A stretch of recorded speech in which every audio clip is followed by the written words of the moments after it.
Hi guys, this is Greg with Low Tech Gamer, and today we're going to take a look at Crash Bandicoot for the original PlayStation 1. This game was developed by Naughty Dog way back in 1996, and you might have heard of this developer as they are the ones that created the Uncharted series on the PlayStation 3.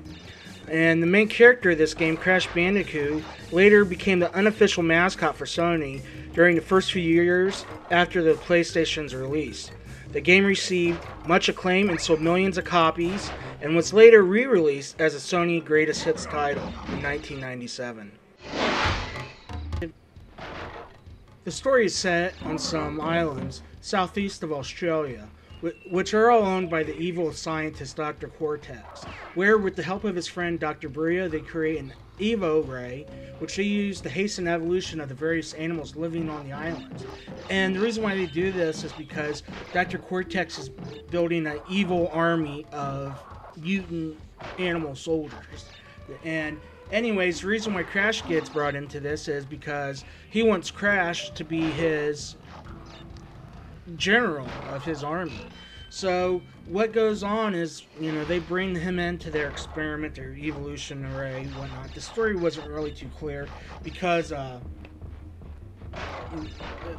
beginning and opening video that they show you was rather short. It wasn't clear. The voice acting was terrible, but nonetheless, this is kind of what I'm gathering from, and with the help of Wikipedia. So anyways, they go and they put him in this vortex chamber and going to shoot him with the Evo ray. And anyways, it goes wrong. Crash comes flying out the window, dives to the ocean, and they plan on doing it to Crash's girlfriend, Tawana, who's another Bandicoot that they had captive.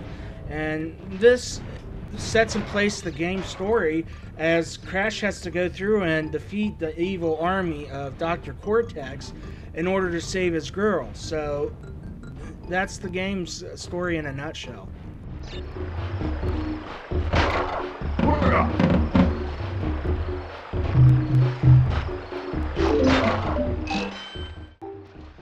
Crash Bandicoot is quite a lot of fun. However, there are a couple issues that I have with it.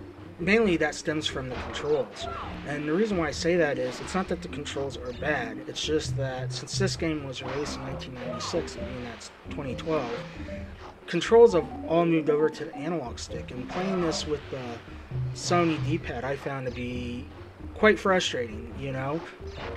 16 years ago, we're used to it, and there's no problems. However, as things have progressed, I found that using the D-pad is kind of difficult to line my jumps up. And like when you're jumping on these lily pads, you can't just sit there and line up your jump. Or else you'll sink. So you got to go through and jump. And I found that to me to be challenging. And I'm not great at platformers, but I do enjoy them.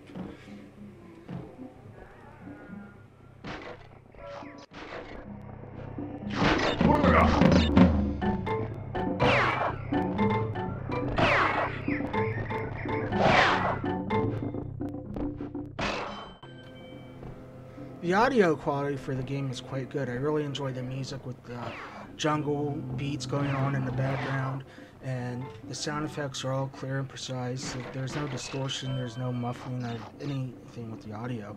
The only issue that I take with this game concerning audio is the voice acting for some of the cutscenes that take place in the game. To say the least, it's pretty funny.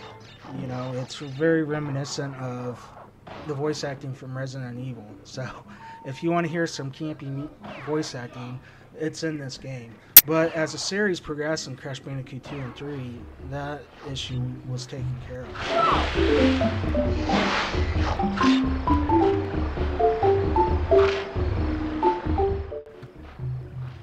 Graphically, this game is quite good. It has held up over the course of time, and is really one of the best looking PlayStation 1 games that came out for that system, and this game was released way back in 1996. Moreover, I really think that the colors are vibrant, they really stand out. It's got a very rich look to it. It has a unique design with the 2.5D type gameplay and interface, with the top-down shoulder, and then switching it up on the bonus stages and stuff with like a horizontal type movement. Overall, this game is quite good. And the main question that one needs to ask himself is this game worth my time to play it, and is it worth the purchase? And I have to say yes, most definitely. You can buy this game on the PlayStation Store, I think for $4.99. It could be $5.99. I haven't checked. I bought this game 3-4 years ago. But anyways, at the end of the day, this game is definitely worth your time, and it's a lot of fun. And if you're looking for something that's cheap and is held up over the course of time, this is the game for you. On a rarity scale, for a collector, this is a pretty common game, and you should be able to pick it up complete for $2 to $3, maybe $5 at most, depending on its condition. In the end, I'm going to have to award this game a gold rating because it does so much stuff really well, and there's just a couple things that, you know, looking back on it, that I think needed to change to make this game perfect, and that was the controls and the save system. Other than that, take her easy, guys, and have a good one.